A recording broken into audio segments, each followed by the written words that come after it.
Alright folks, today I am finally bringing you All Out War Explained, the third and final part of my Savior Saga.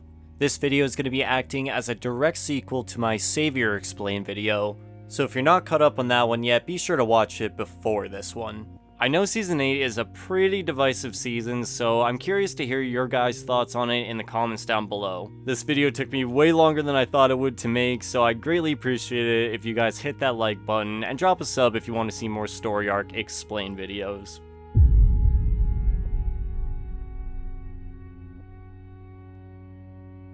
We open All Out War with an extremely familiar scene as Carl scavenges a gas station, mirroring the first scene from the premiere of the show. One of my favorite things from Season 8 has to be the string of callbacks to the previous seasons. Small things like Rick waking up in bed in the dream sequence, or Carol looking over at the flowers. Even the return of long absent characters. But trust me, we'll be getting to that. It gives the sense of coming so far from the beginning, and they even go as far as to bring back the actress who played the teddy bear walker in the first scene 8 years later. Negan and the Saviors are the only thing keeping the Coalition from beginning the process of rebuilding society. So having these callbacks makes the war feel like the beginning of the end for our group's struggles. Even if it definitely wasn't. But let's get on with the story. Carl comes into contact with an unknown survivor claiming to come in peace at the gas station, but Rick scares him off by firing over his head. What follows is a conversation between the two where Rick fears he could have been one of the Saviors sent to spy on them, but Carl expresses they can't be suspicious of everyone and have to begin to trust others. What you're gonna notice is Carl has a pretty sharp contrast of character between Season 7 and 8, where in 7 he was the first to fire the shots of All Out War, compared to 8 where he believes peace can be found between the Saviors, and even envisions a future where everyone works hand in hand. To me, Carl was not the character to explore these moral questions with. He was filled with anger following the lineup, even attempting to assassinate Negan himself. It doesn't make sense for him to suddenly want peace, especially considering Negan almost personally turned him into mush one episode prior. I believe there is another character that would have fit this storyline miles better, but I'll get into that when the time comes. Regardless of moral quells, war was here, and there was no avoiding it now. The Hilltop and Kingdom had been oppressed by Negan and the Saviors for over 2 years at this point, but for Alexandria, it was barely 3 weeks and enough was enough. The first phase of their plan of attack would have Rick and co methodically take out Savior lookouts along the highway to the sanctuary. Locations provided by Dwight, who, of course, is still working as their inside man. As the forces of the Coalition gather, Rick would deliver one of his famous motivational speeches. There's only one person who has to die.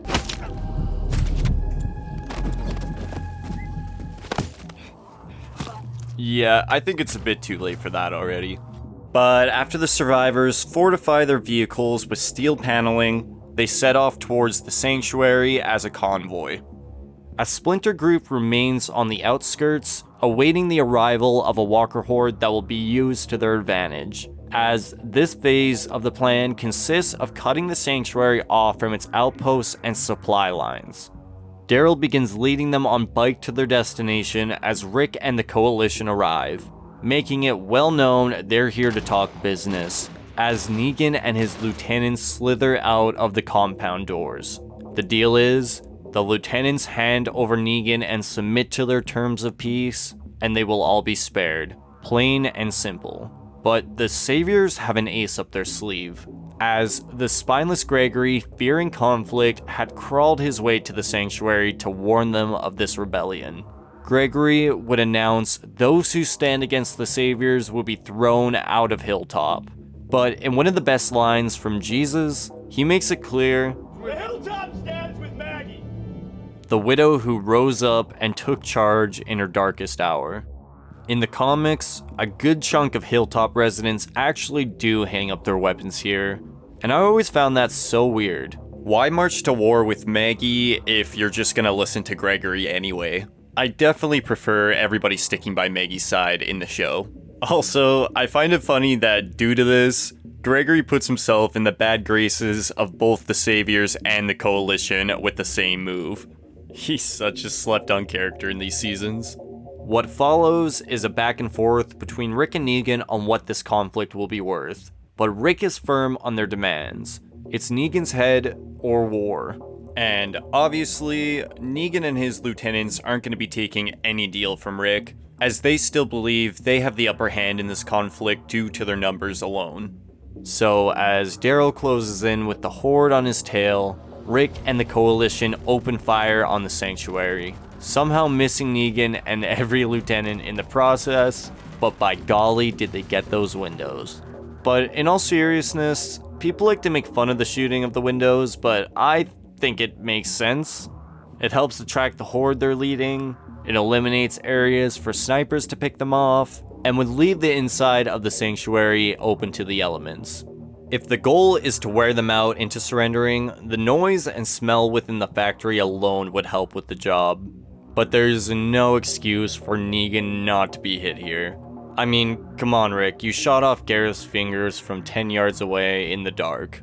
As the Horde rounds the corner, Gabriel positions an RV loaded with explosives at the Sanctuary fences, blowing the gates wide open and allowing the walkers to surround the factory. And as a last FU on the way out, Rick would snap a Polaroid of the chaos, mirroring how the Saviors did the same to taunt them further at the lineup. As this phase of the plan is complete, the Coalition begins to flee the area, but Gabriel, with his bleeding heart, won't allow the helpless Gregory to die there. And to thank him for coming back, Gregory steals his car, leaving Gabe alone among the Horde. You're a fucking idiot! With the walkers piling in, Gabriel has no choice but to take shelter in a nearby trailer, where the man himself lies trapped all the same. I hope you got your shitting pants on.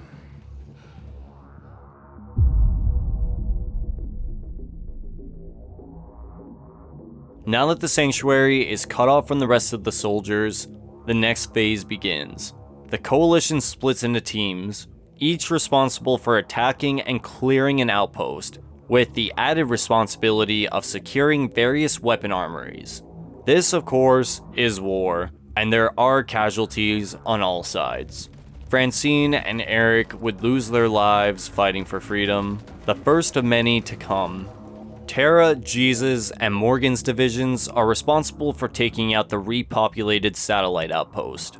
Morgan is hit by a barrage of gunfire in the conflict, but survives due to his armor, unlocking something deep within him, leading to one of the greatest short rampages on the show.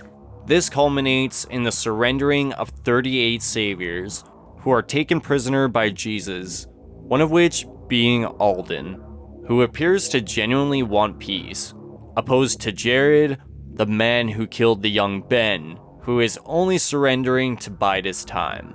Regardless of their sense of morality, they would all be taken captive and escorted to Hilltop. Rick and Daryl search an apartment building attempting to secure their assigned armory. Rick would be separated and forced to kill a man he believed was holding the weapons. There's only one person who has to die. So that was a fucking lie. But instead of guns, he would find a baby named Gracie. The man was simply a father protecting his own, much like Rick himself. Although Erin, grieving Eric's death, would volunteer to raise the baby, she would grow up unknowingly among the people who killed her father. And this thought would have Rick taking a close look at himself in the mirror. He had taken away the exact concept of what they were fighting for. This moment of empathy would be cut short, however, as Rick would be caught off guard and held at gunpoint by Morales, a man who was once considered by Rick to be an ally in the early days. His reintroduction really sets the ground for the story's potential and... Wait, no! Oh, okay. This is a topic I don't see talked about that much, but I think this is ridiculous. Morales returning for years was basically a meme, and the episode 2 cliffhanger revealing his return had fans going nuts. But immediately that hype is killed. I get subverting expectations, but is this really a better story for him than watching the moral struggle of somebody having to choose between the people he once called friends or the people who kept him safe when he lost his family? I guess that's kind of like Eugene's arc, but still, I feel Morales could have provided a unique gray area perspective on the war as the Saviors took him in at a time when he lost everyone he loved, opposed to Eugene, who was brought there by force. And I think the point of the scene is to show in a time of conflict, you can't pick and choose your enemies. But I would have preferred Morales actually be used, but it is what it is. This scene also gives a pretty big insight into Daryl's state of mind. It doesn't matter who Morales was, he was now an enemy that had to be killed. That is a philosophy that's gonna continue for the remainder of the season, especially when Daryl guns down a scared savior Rick promised mercy to.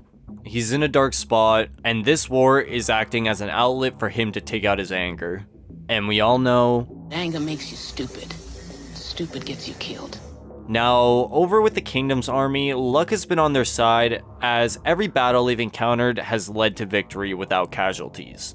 Experiencing a form of high from the success, Ezekiel would boldly launch an attack on an outpost known to be housing heavy guns, and as Carol would sneak ahead to survey the compound, the Saviors would open fire onto the exposed army, taking out virtually every soldier as they rushed to protect their king with their lives.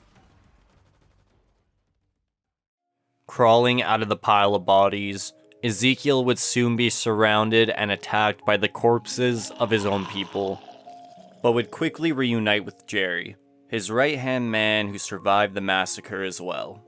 Carol would do some damage on the inside, but the Saviors with the heavy guns would get away by car, as she would make the choice to help Jerry and Ezekiel rather than pursue the fight. The trio would struggle to escape the dead, but Shiva, Ezekiel's tiger, would come in to save the day, giving her life so her king could escape. I'm not sure how a bunch of muscleless dead bodies would overpower a tiger, but regardless, the countless deaths from the kingdom are now on Ezekiel's shoulders. He would return home, passing by the families of those he failed due to his overconfidence. But all was not lost on the war front, as Rick and Daryl would intercept the escaped Saviors and fuck their whole day up, securing the weapons cache. But the rogue Daryl has the thought to use the explosives found in the truck to prematurely attack the sanctuary, allowing the horde to tear through, killing everyone inside, including the innocent workers. Obviously, Rick strongly disagrees with this idea, as it completely goes against what they're fighting for. This leads to a brawl between the two that results in the weapons cache blowing up in a fiery blaze. No weapons for anyone. With their mission kind of complete, Rick and Daryl would split off, with Daryl heading back to Alexandria and Rick heading towards the Garbage People's hideout. Which is a problem I'll get into shortly. But along the way, he hears something strange. The sound of helicopter blades soaring over him. This is probably one of the biggest what the hell moments the show ever had, but for right now, this really isn't that important for the story, but if you're caught up on the series, you know what this means for the future.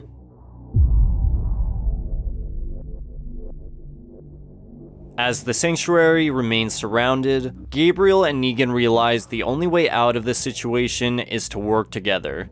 Gabriel would see a side of Negan nobody else had that day, as he would take the madman's confession, learning of the demons of his past that led him to be the tyrant he was today. The sanctuary was falling into chaos without Negan's leadership, as none of the lieutenants had the influence to quell the scared civilians.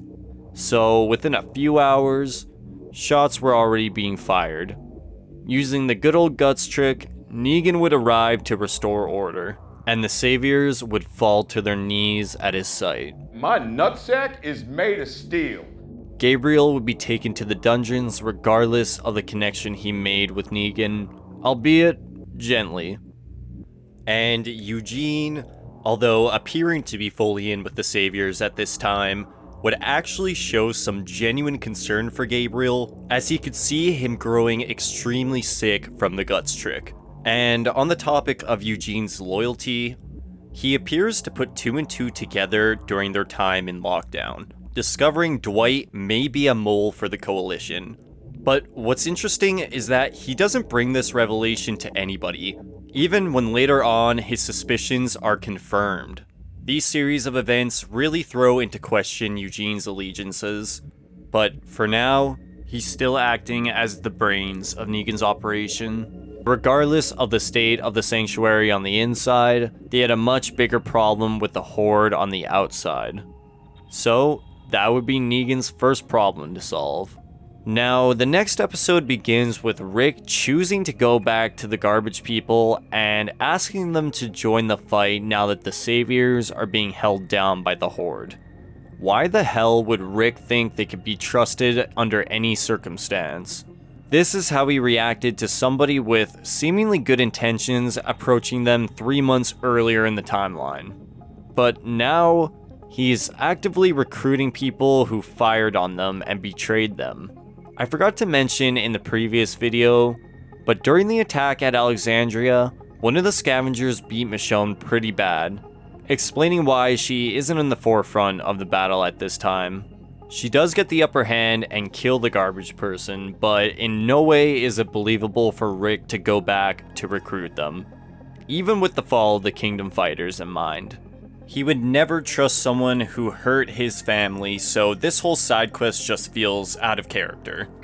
And sure as shit, they take him prisoner again. Huh? Who would have thought? Not me. But after proving his strength against another armored walker, they agree to join him again. Over at the hilltop, Maggie is now pretty much the de facto leader.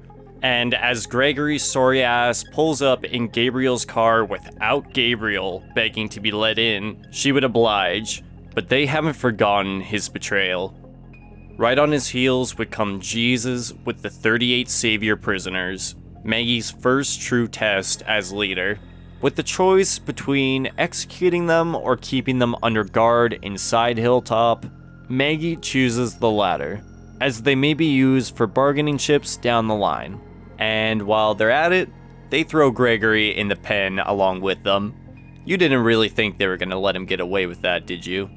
Back at Alexandria, Carl would screw around in the woods trying to help the man Rick shot at in the first episode, Sadiq, providing food for him as he actually appears to be a pretty nice guy. The two would spend the afternoon honoring Sadiq's mom by hunting and killing walkers in the area. This may not seem that important right now, but trust me, unnecessarily putting yourself in danger has its consequences in this world, and we're gonna see that shortly. Over in the kingdom, the losses are taking its toll on Ezekiel and his confidence as a leader. He sees himself as nothing but a fraud who convinced people he was something worth giving their lives for. But now that reality has hit, he is in a state of depression. The weight of the war is starting to take its toll, but this fight isn't over. And sooner or later, the kingdom is gonna need its king. Now, Michonne and Rosita need to leave Alexandria and see the sanctuary surrounded with their own eyes, for some reason. But along the way, they meet up with Daryl and Tara and thwart a savior plan to detract the Horde from the gates using speakers. Daryl plans to drive a truck through the sanctuary walls and flood the inside with the dead as a way to rush the war. Another side effect of his roguelike mindset this season. Knowing there are innocent inside, Michonne and Rosita bow out of the plan, but Tara and Daryl put it in motion anyway.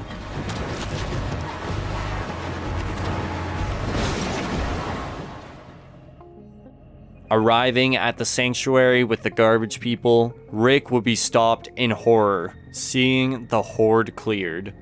But they didn't kill everyone inside. No. With the help of Eugene, the Saviors overcame the dead and were now free. Opening fire, the Saviors would attempt to pin Rick down, but with his newly acquired allies, oh for fuck's sakes. Carol and Jerry thankfully were around to rescue him, but the damage is already done. Daryl and Tara's actions caused the Saviors to actually gain the upper hand in this conflict, and now they're taking the revenge back to each of the communities.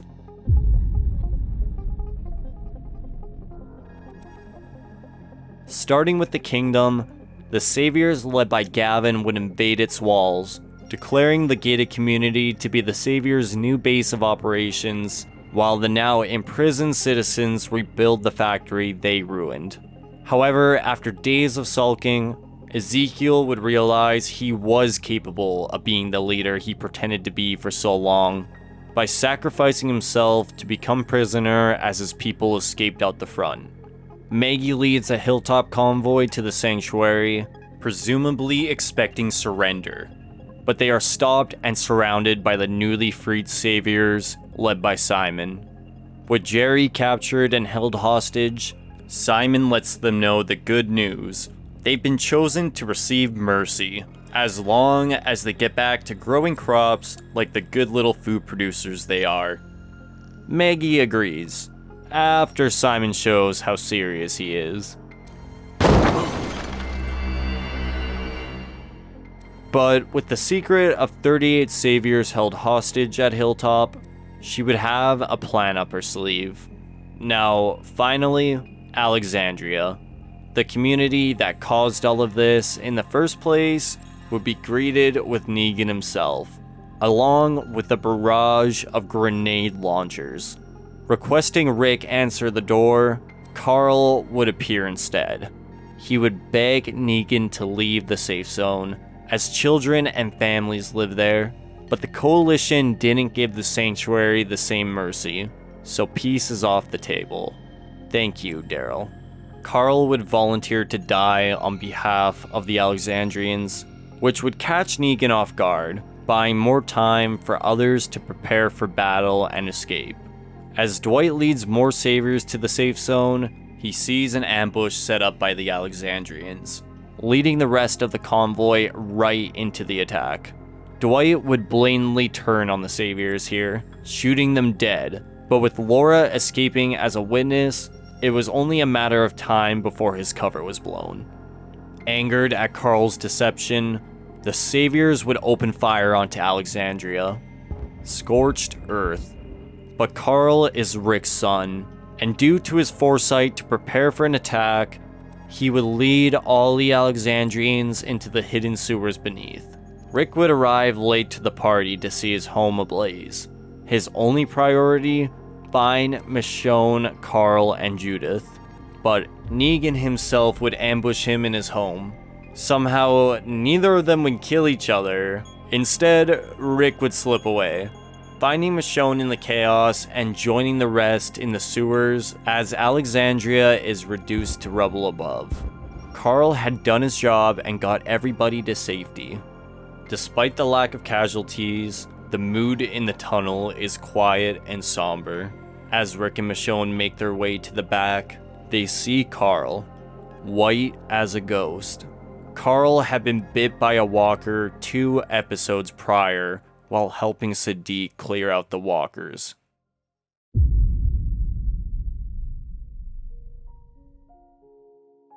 Now, it's no secret this is considered one of the worst decisions The Walking Dead ever made. It had been rumored Carl would be killed off when the season first started, but nobody really believed it. It was just as outlandish as Rick dying that season, which turns out almost happened too, but I digress. If you read the comic, Carl is a central focus of the ending and plays his biggest part in the Whisperer's storyline. To say it's disappointing to see the character killed off before his best arc is an understatement. Scott Gimple had said it was done for story reasons only, as the most important thing to take away from this ordeal is Carl's pleas with Rick to find a peaceful alternative to the war, and basically asks his father to spare the Saviors and arrest Negan instead. Carl would even write letters to his loved ones in his final hours, one of which actually for Negan, asking to find peace all the same. But this is where we loop back to my comments at the beginning of this video.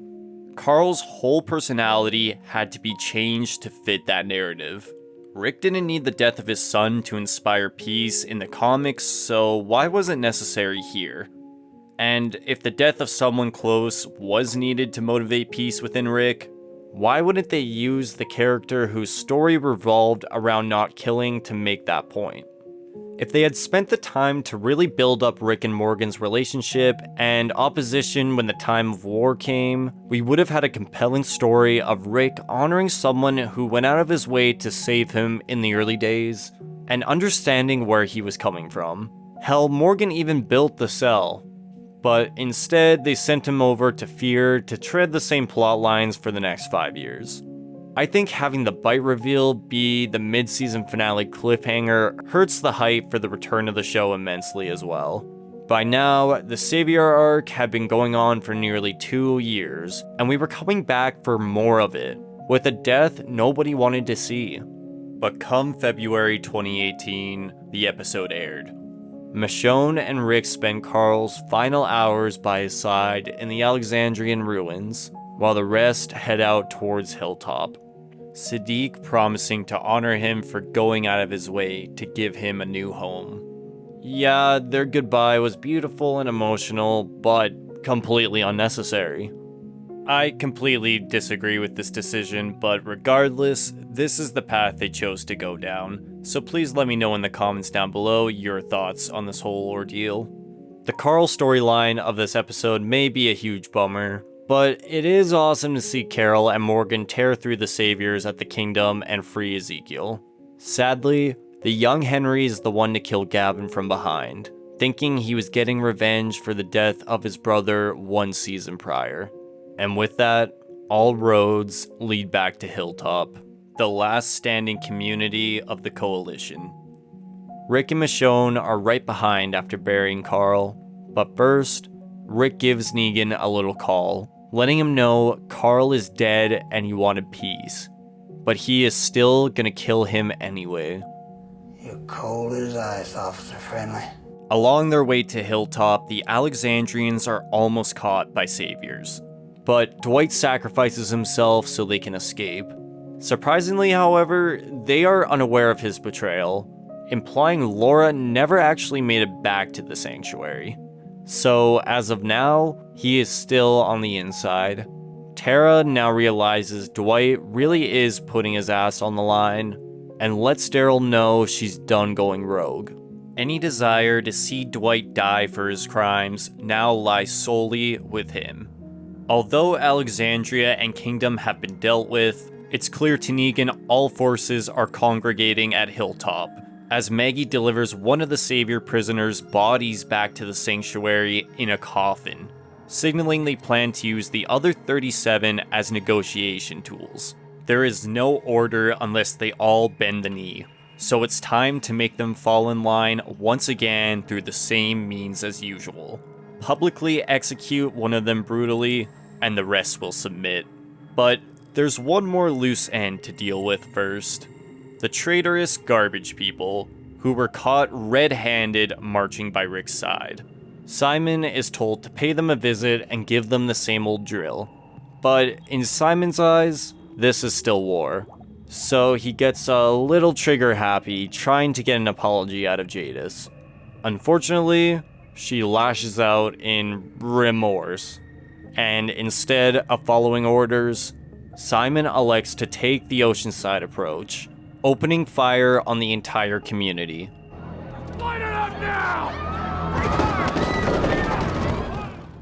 Jadis is able to fake her death, becoming the sole survivor of the garbage people. Boo-hoo! Let me play a sad song for you on the world's smallest violin. And as storylines converge, Rick and Michonne would stop in, talk shit to Jadis, and leave without her. It's weird but kind of hilarious. Eugene would begin full production on ammunition for Negan, but free Gabriel and Dr. Harlan from the sanctuary, throwing his loyalty into question even further. But Gabriel would be recaptured by Saviors anyway, and Dr. Carson would be shot for trying to run. So it's the thought that counts. But what's interesting is that Gabriel begins to lose vision in one of his eyes due to the sickness from the guts trick. A first for the series, which probably should have happened in like season 1, so people wouldn't question why they don't just use it all the time. But regardless of Gabe's condition, he's put to work making bullets with Eugene. Despite their tribulations on the road, everyone already heading to Hilltop converges, spreading the news of Carl's death. This war has taken a lot out of them all, but the last stand is approaching, and for the first time since this all began, everyone is together.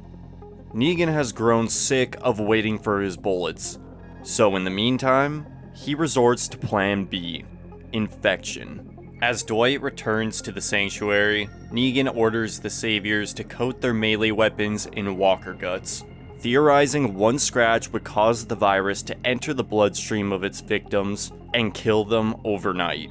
The time to put the Coalition in its place has come, but once again, to Negan, People are a resource. so the intention is to scare them into surrender, orders the deceitful Simon deeply resents.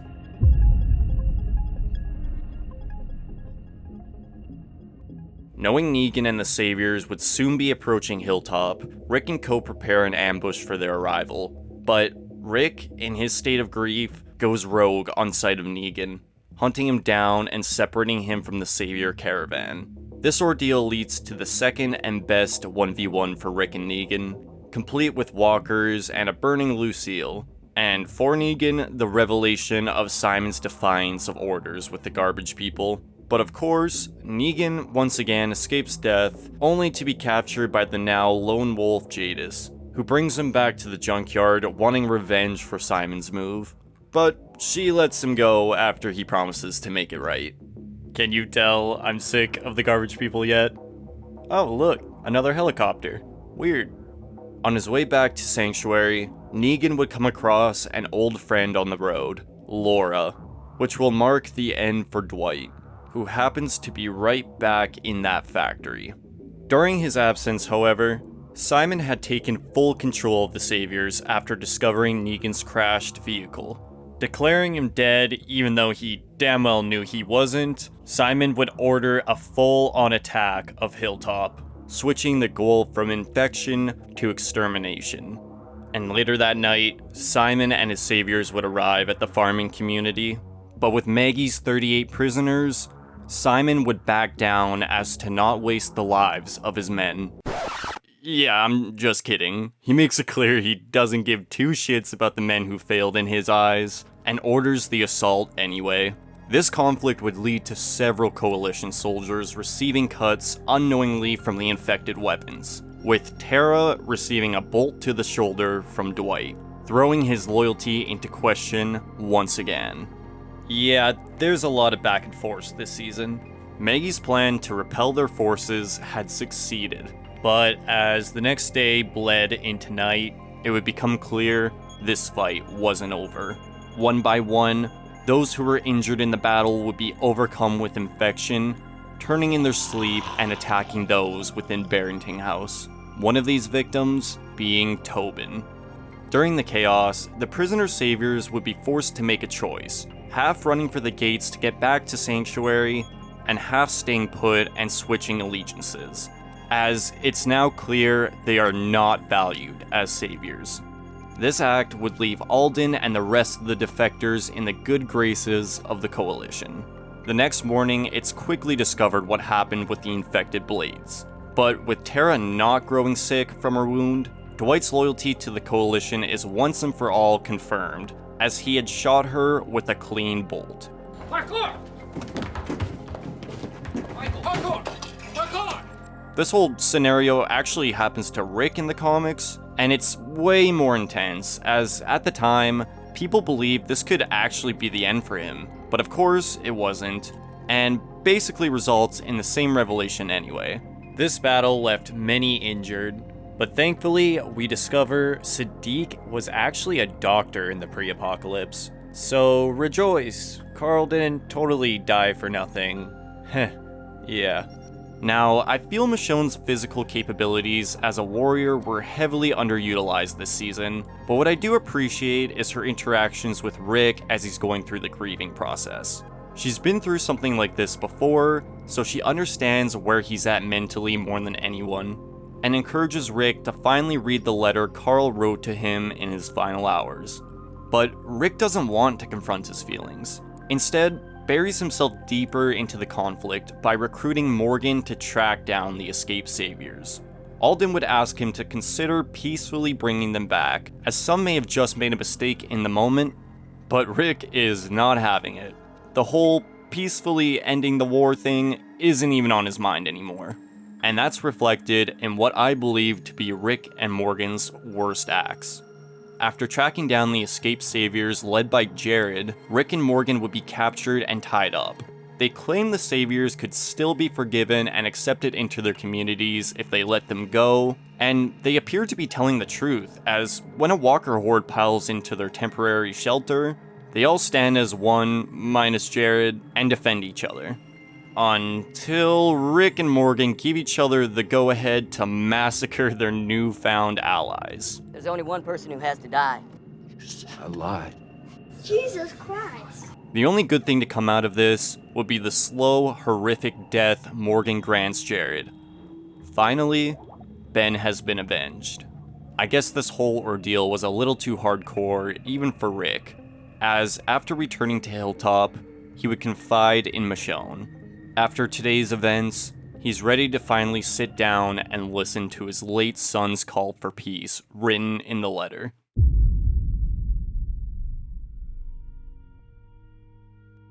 The final battle is quickly approaching and both sides are preparing for anything. Crates of ammunition are being produced for Negan at Eugene's lead as the Coalition pull together all the supplies they have left. Negan returns to the sanctuary with Laura by his side in secret and begins the process of cleaning up the deception within. In Simon's case, he pretends the garbage people massacre was water under the bridge, but secretly, he was waiting to catch him in the act of treachery. Somehow, Gregory was the only escaped prisoner from Hilltop to reach Sanctuary, where he tries to claim he was completely unaware of any wrongdoing on his side. Everyone knows he's completely full of shit, but he has a place in Negan's master plan, so he's kept around inside the factory. Simon is loose with his words around Dwight, trying to convince him to assassinate Negan by his side and take control of the sanctuary. But Dwight exposes his planned coup for leadership to the man himself. Unaware his own cover has been blown, Dwight is fed bad information by Negan, as he sends Gregory back to Hilltop with war plans that will inevitably lead the Coalition into a trap. Despite catching Simon red-handed, Negan gives him the chance to prove his strength, as the two publicly fight to death, one-on-one, with Negan coming out victorious. Gotta be honest, I would have had my money on Simon. I think Simon was a much-needed addition for this story arc. He made it so the assassination of Negan would only lead to someone worse taking over, which added some extra layers to the Savior's dynamic. But the house isn't quite cleaned up yet, as Dwight is lured into a room where Laura awaits. Although Negan knew he was a traitor, he was still useful to him, as the pieces have now been put into place for victory. Staring out at the now turned Simon, who has been strung out on the fence, Negan would receive a call via walkie from Michonne, who would read him the final words of Carl, calling to find peace. But it's way too late for that, as by dusk, the entire Coalition army would march straight into the Savior ambush. Loaded with seemingly infinite rounds manufactured by Eugene, Negan would finally understand Simon was right. These people can't be scared into behaving, so they will have to be put to death. And so, the count begins. 3, 2, 1. And just like that, Eugene becomes the MVP of the war, as every round manufactured was sabotaged into firing back. Realizing he's been duped, Negan would try to run, But basically, everyone who he had ever wronged tries to take a swing on him. What's left of the Saviors would have no choice but to surrender, as Rick rushes to kill the escaping tyrant. Under the canopy of a tree, the two would cut each other up, as they both know this is the final stand. And just as it appears Negan has the upper hand, Rick would echo the words of Carl, calling for peace and unity in the moment.